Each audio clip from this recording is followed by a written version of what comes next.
Esto es Vení que te leo, un podcast sobre libros, novedades editoriales, chismecito literario y todo lo referente a nuestro hobby favorito, la lectura. Yo soy Andrea, anfitriona del podcast, y si te gustan los libros para entretenerte o para reflexionar y cuestionar el mundo, este es tu lugar ideal. Vení que te leo.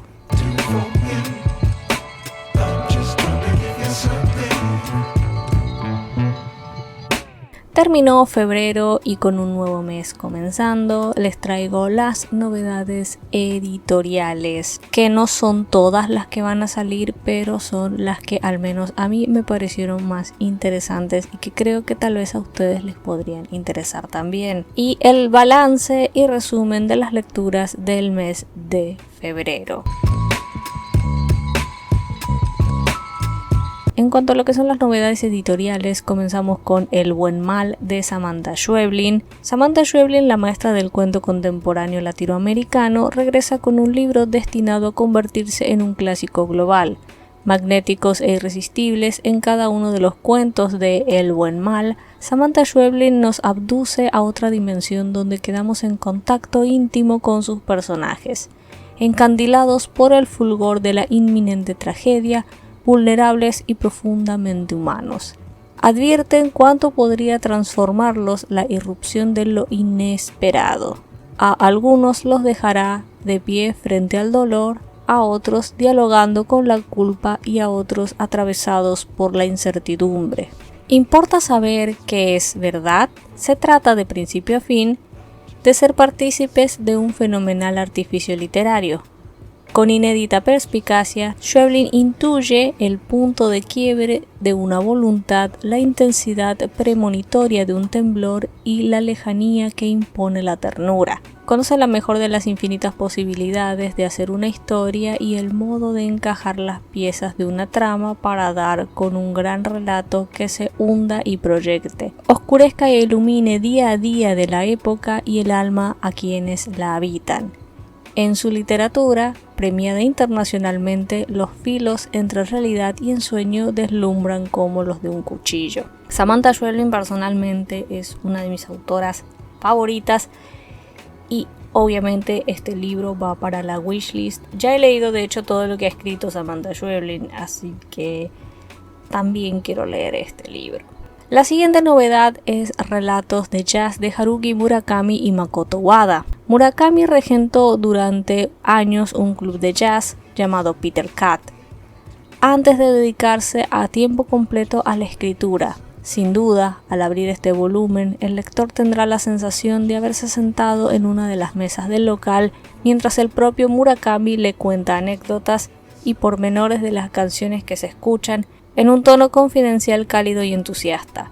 La pasión del escritor japonés por el jazz le llevó sin duda a escribir este libro compuesto por 55 relatos de músicos de jazz acompañados de una ilustración del artista japonés Wada Makoto y de un comentario sobre un álbum de cada músico. Gracias a Murakami, cada entrada se convierte en una pequeña y deliciosa historia, en un fragmento de memoria autobiográfica, en consejos a la hora de escuchar un intérprete o en frescas pinceladas para describir un artista o una época. Así, desde el mítico Chet Baker hasta Ella Fitzgerald, por el libro desfilan grandes figuras como Billie Holiday, Duke Ellington, Bill Evans y Art Pepper.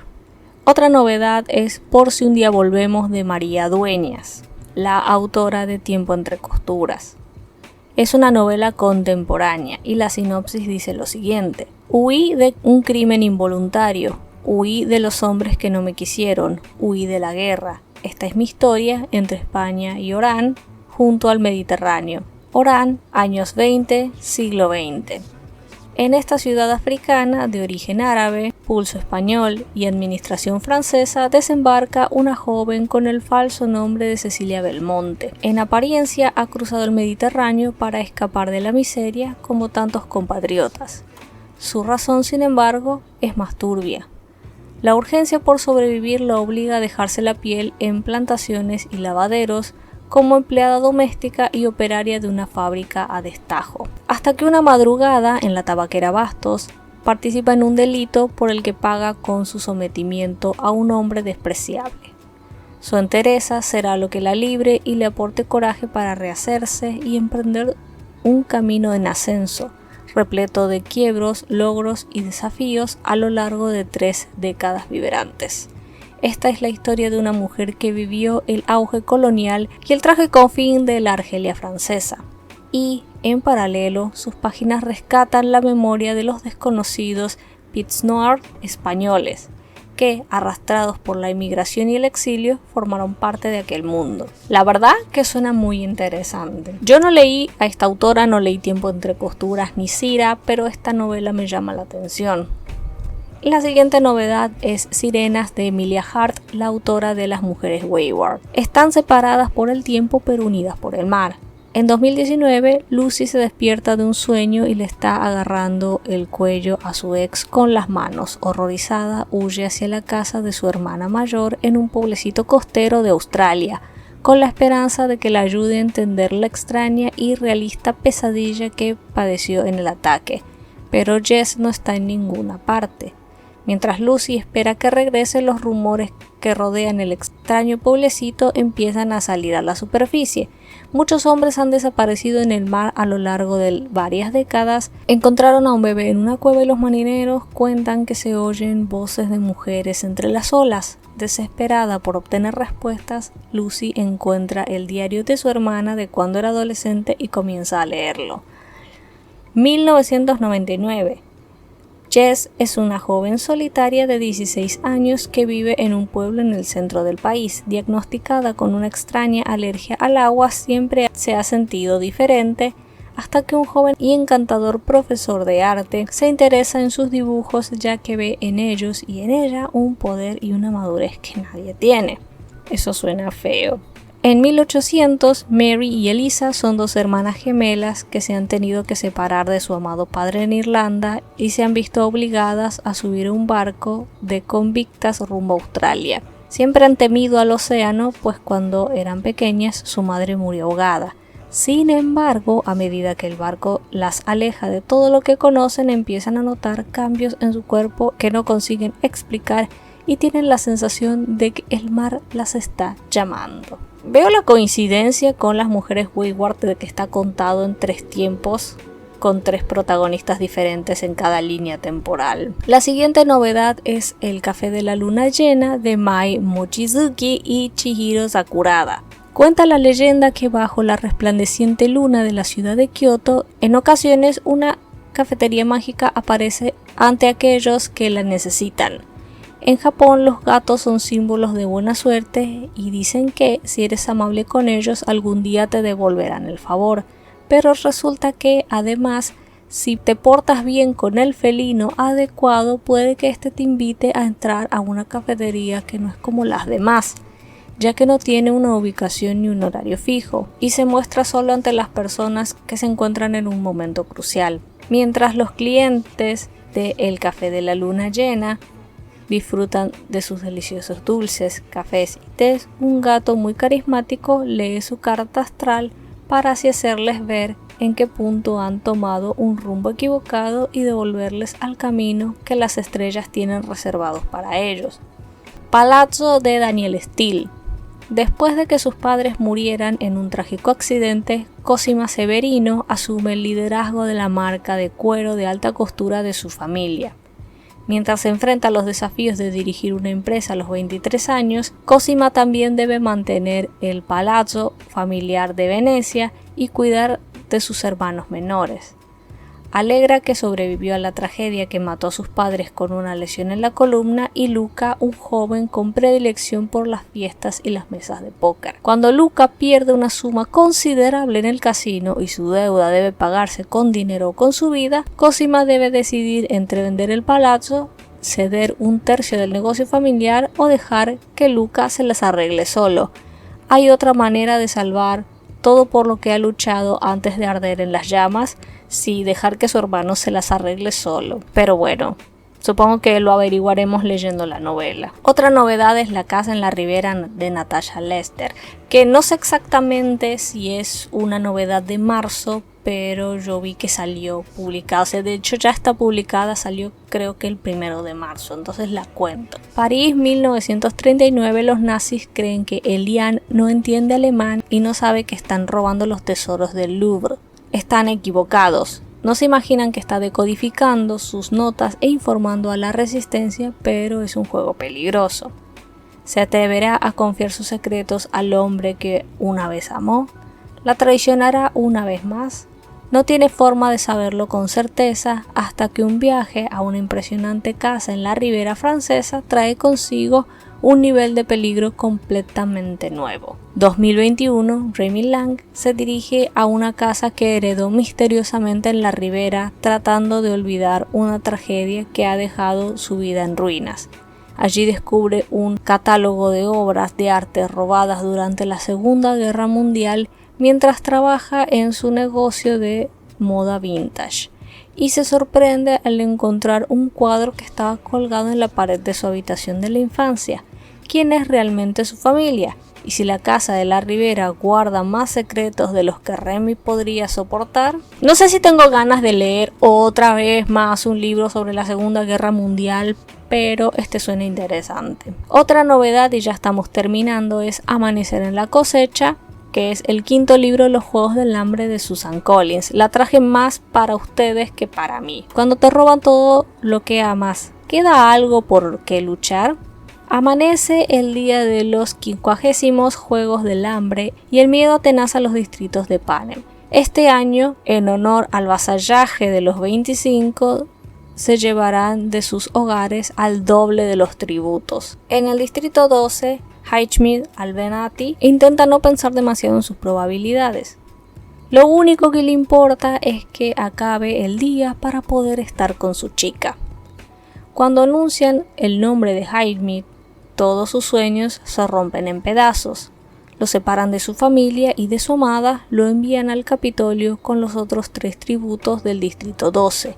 Una amiga que es casi como una hermana pequeña para él, un chico obsesionado con analizar apuestas y la chica más estirada de la ciudad. Cuando empiezan los juegos, Highsmith comprende que el Capitolio quiere que fracase. Sin embargo, hay algo dentro de él que desea luchar y que el eco de esa lucha llegue mucho más allá de la mortífera arena. Y la última novedad que traigo, al menos en esta entrega, y de las que me he enterado hasta ahora, es la cruzada de Florencia Canale. La guerra en el cuerpo, su furia en la piel. Entre aquello que en realidad fue y lo que pudo haber sido, Catalina de Erauso forjó su propia leyenda, la de una mujer que, como pocas, se animó a transgredir en el siglo XVII cualquier tipo de orden, incluso el que le imponía su propio cuerpo. Hija de una acomodada familia de San Sebastián, la menor de 6 hermanos, a los 4 años fue internada en un convento de dominicas. De inmediato su rebeldía y su intransigencia se hicieron carne. A los 15 huyó, se dio a la fuga, salió al mundo y decidió vestir ropas de hombre y vivir toda su vida como un varón. En adelante, nada de lo humano le fue ajeno. La furia y la guerra marcaron tanto su piel como cada uno de sus días. Con su identidad apócrifa viajó sin rumbo. Cruzó el Atlántico y luchó y mató por su rey, pero también por ella misma. Vio la muerte a los ojos, no una sino 100 veces. Prófuga y encendida buscó la paz y no encontró más que arrebato donde fuera que sus tormentas la llevaran. Y esas son todas las novedades que les traje del mes de marzo. Pueden decirme en comentarios cuáles de estas les interesa. Ahora vamos con lo que fue el mes de febrero, el balance y además el TBR para este mes. En febrero leí un total de 7 libros y eso nos deja con unas 2.136 páginas. No todas fueron de libros en físico. Fueron un total de 27 horas con 24 minutos de audiolibros y un promedio de 305 páginas por libro. En el orden, o sea, diciéndolos por orden, los libros que leí fueron No quieras nada Bill de Florencia Bonelli, que es el segundo tomo de la Casa Neville, La sombra de la sirena de Camilla Läckberg, que es el sexto libro de la saga de los crímenes de Phil Baca. Orgullo y prejuicio de Jane Austen, que es una relectura. En agosto nos vemos de Gabriel García Márquez, que es su novela póstuma. Victorian Psycho de Virginia Feito, que es una novedad del mes anterior. Lo raro empezó después de Eduardo Sacheri, que es un libro de cuentos que compré el año pasado en la feria del libro. Y La espía de Danielle Steel, que es el primer libro de esta colección que sacó La Nación de todos los libros de Danielle Steel, o al menos una selección de ellos, porque la verdad que la tipa saca un libro cada año y hace muchísimo que escribe. Este mes sí no puedo calificar todos los libros en distintas categorías, así que voy a hablar de los que sí clasifiqué y luego de los demás voy a hablarlos en orden de lectura. El primero que voy a mencionar es la mejor lectura, que se trata de No quieras nada Bill de Florencia Bonelli, que como dije es el segundo libro de la saga de la Casa Neville, que es una trilogía, o sea, solo me falta el último y ya lo tengo. Este libro salió el año pasado, en 2024, como a principios de año, y tiene unas 582 páginas y le puse 5 estrellas de calificación. Ahora bien, no puedo contarles demasiado de qué trata No quieras nada Bill, porque es la segunda parte de una trilogía, como les había dicho. Pero sí les voy a dar mi opinión general sobre el libro, y es que este me ha dado casi todo lo que quería, aunque lo de Mungo, que es un personaje que apareció en el primer libro al principio, sigue siendo un misterio. En este segundo libro vi evolucionar a Alex y a Manon, y convertirse juntos en una de las mejores parejas de la autora. Me encantó ver cómo resolvieron sus problemas de comunicación y se conocieron mejor. También me encantó descubrir el lado pícaro de Manon. La verdad que se cayeron caretas y en algunos casos ha sido demasiado tarde. Manon por fin usó sus pistolas, de las que hablaron en uno de los primeros capítulos del primer libro, y se resolvieron los idilios amorosos de Isabela y Estebanico. También reaparecieron Rafaela y Artemio Furia. Espero que vuelvan a aparecer en el tercero, porque no estuvieron mucho en este segundo libro. Las últimas páginas del segundo libro fueron angustiantes, llenas de suspenso, y me hicieron tenerle bronca a casi todos los personajes. Pude sobreponerme al final del Último Graduado y de Hambre de los Dioses, pero en este no puedo esperar para leer el tercero. El siguiente libro del que les voy a hablar es La espía de Danielle Steel, que fue la peor lectura del mes, con una calificación de 2.5 estrellas. Este es un libro que salió en 2022 y yo lo leí entre audiolibro e ebook, así fue como un híbrido. Bien, ¿de qué se trata La espía? Nos presenta a una mujer llamada Alex Wickham, o Alexandra Wickham, que es de buena familia. Fue presentada de hecho ante la corte de los reyes, presentada en sociedad para conseguir matrimonio, pero ella no quería que eso fuera su vida, ella quería algo más, y justo coincide con que cuando ella tiene ya como unos 20 años empieza la Segunda Guerra Mundial. Entonces se necesitan mujeres que salgan al mercado laboral porque los hombres están en el frente de batalla. Así que Alex se propone para conducir ambulancias o camiones y además para ser voluntaria en los hospitales. Como fue bastante educada y sabe idiomas, entonces la contactan de la OSE, que es el servicio secreto, para que se convierta en espía y vaya al territorio alemán a buscar información. Esto ya lo tiene que como compaginar con el hecho de que tiene que seguir siendo hija, hermana, y además está conociendo a una nueva persona que se llama Richard Montgomery, que es un soldado que tiene cierto rango y que bueno, casi que se enamora de ella apenas la ve en un tren que comparten cuando ella está regresando de Hampshire a Londres. Y el libro cuenta cómo es la vida de ella siendo espía y además teniendo que lidiar con una vida normal desde la Segunda Guerra Mundial, cuando termina, y además con todo lo de la Guerra Fría. Ahora, la premisa es muy interesante, por eso justamente elegí este libro para empezar a leer a Danielle Steel. Y la prosa también es que es sencilla, fácil de leer, fácil de seguir. Los personajes son un soplo de aire fresco y eso es todo lo bueno que puedo decir de esa novela. Por cómo está escrito, contado en vez de mostrar, no transmite ninguna emoción ni sentimiento, y en las escenas de acción o suspenso no se siente que haya ningún peligro, y no es solo porque está narrado en tercera persona. La cantidad de flores además que le tiraron a la protagonista no la he leído en ninguna otra novela. Todo lo hacía bien, todo le salía bien, jamás tomaba una mala decisión y su interés romántico era perfecto para ella. Espero realmente que sea el peor libro de la autora porque me dejó una mala primera impresión. No me transmitió nada y tenía la historia el potencial para hacerlo. Todos los personajes prácticamente eran demasiado perfectos, así que por eso le puse una calificación de 2.5 estrellas. Y el último libro del que voy a hablar como calificándolo en categorías es Orgullo y Prejuicio, que es el libro destacado, o sea, de un autor que yo ya conozco, pero otra cosa que leí de este autor, y en este caso es una relectura. Orgullo y Prejuicio se publicó en 1813 y en la edición que yo tengo, que es la de bolsillo, que salió para el especial de Navidad de Clarín, tiene unas 384 páginas, la letra muy chiquitita, así que apenas pueda me voy a comprar una edición mucho mejor. Y bien, ¿quién necesita o acción trepidante que pasen un montón de cosas locas cuando se nos presenta un drama que parece una muñeca rusa? Jane Austen es una autora que puede darnos una hermosa prosa, una trama entretenida, personajes consistentes y que evolucionan con naturalidad, un mensaje y una crítica social poderosa y un final merecido, además de despertar emociones. Las subtramas también enriquecen a la trama principal, está todo así relacionado como una telaraña. No sé por qué antes no la consideré digna de 5 estrellas, pero me corrijo ahora, porque la primera vez que yo leí Orgullo y Prejuicio solo le di 4 estrellas. Si tuviera que resumir la novela sería una frase: el odio es amor con los datos insuficientes. Pero no era un enemies to lovers, aunque yo creo que esta novela dio origen a ese cliché que ahora está tan usado. Y ahora vamos a hablar de los libros que leí, pero en orden de lectura porque no los puedo clasificar.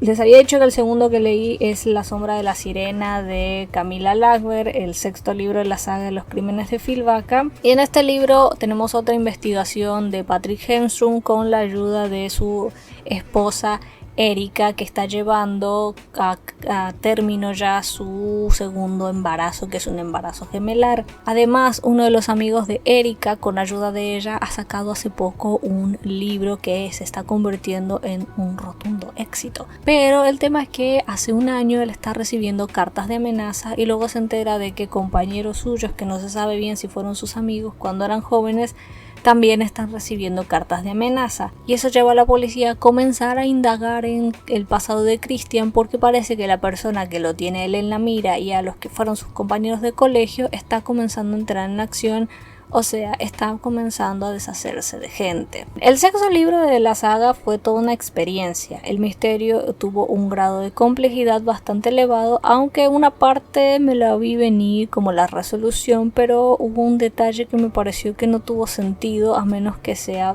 travesti básicamente, pero eso tengo que asumirlo. No me lo dice la novela. Como los demás, el libro linda entre ocultar información y darnos lo suficiente como para hacer suposiciones, especialmente sobre lo que oculta. Eso sí, el final estuvo potente y me generó expectativas respecto al siguiente libro que ya estoy comenzando. Pese a todo lo bueno, no me gustó tanto como el anterior, que fue Las huellas imborrables, uno de los mejores libros que leí / escuché en el año. También leí En agosto nos vemos de Gabriel García Márquez, que es un libro autoconclusivo y es el que se publicó el año pasado póstumamente, 10 años después de la muerte del autor. Se trata de una señora que va a visitar la tumba de su madre a una pequeña isla y aprovecha para hacer otra, supuestamente para tener amoríos, para serle infiel a su esposo. Y de eso se trata. Si lo escribió Gabriel García Márquez, nos encontramos con una prosa que da placer leer, con personajes que son cuestionables pero complejos y humanos. Lo que no me gustó del libro fue el desarrollo y el porqué. No hay un porqué.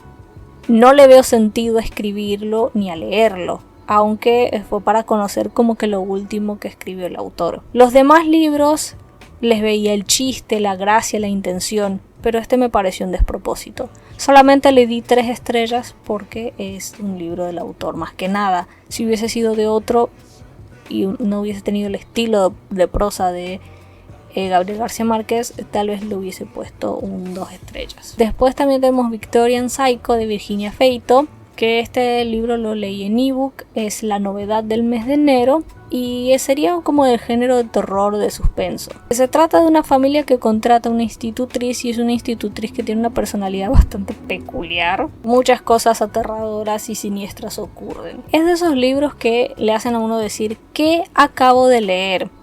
Es una novela grotesca, absurda, que parodia las obras de romanticismo oscuro en la época victoriana aparentemente.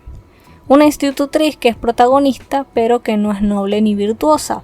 Una familia extraña, aunque no tanto como la institutriz, dos niños indisciplinados y perversos, una casa tétrica y llena de objetos extraños y en cierta forma convenientes, junto con las descripciones que rayan en lo indigesto y una trama que se desarrolla entre la ilusión, la alucinación y lo fantasioso. Dio como resultado una novela desconcertante, grotesca y de cierta forma fue muy entretenida. ¿Qué le puedo decir? Yo no pude parar hasta terminar de leerla, aunque me trataba de tomarme como pausas porque sinceramente no estaba entendiendo lo que estaba leyendo. Pero pues no estuvo mal, le di una calificación de 3 estrellas. Y el último libro del que voy a hablar, que no fue el último que leí sino el penúltimo, es Lo raro empezó después de Eduardo Sacheri, que es un libro que leí en físico, es de relatos de ficción contemporánea y le di 4 estrellas de calificación. Son cuentos básicamente que hablan sobre fútbol, sobre la vida cotidiana, sobre los miedos, sobre las crisis y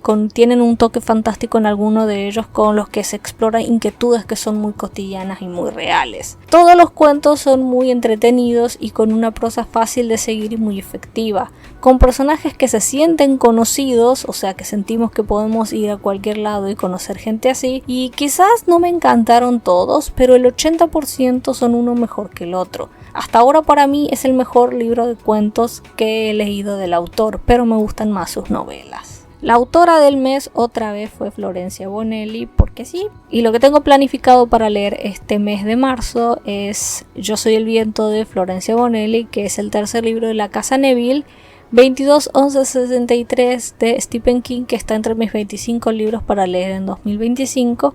El desapego es una manera de querernos de Selva Almada, que es un libro de cuentos suyo, y Los vigilantes del faro de Camila Lackberg, que es el séptimo libro de la saga de los crímenes de Phil Baca. ¿Y a ustedes les interesan estas novedades que les conté? ¿Les interesan los libros que les conté en la parte de balance mensual? ¿Ya han leído alguno? ¿Comparten mi opinión? ¿Tienen una diferente? ¿Cuáles son las novedades que más les interesa, que van a salir en marzo?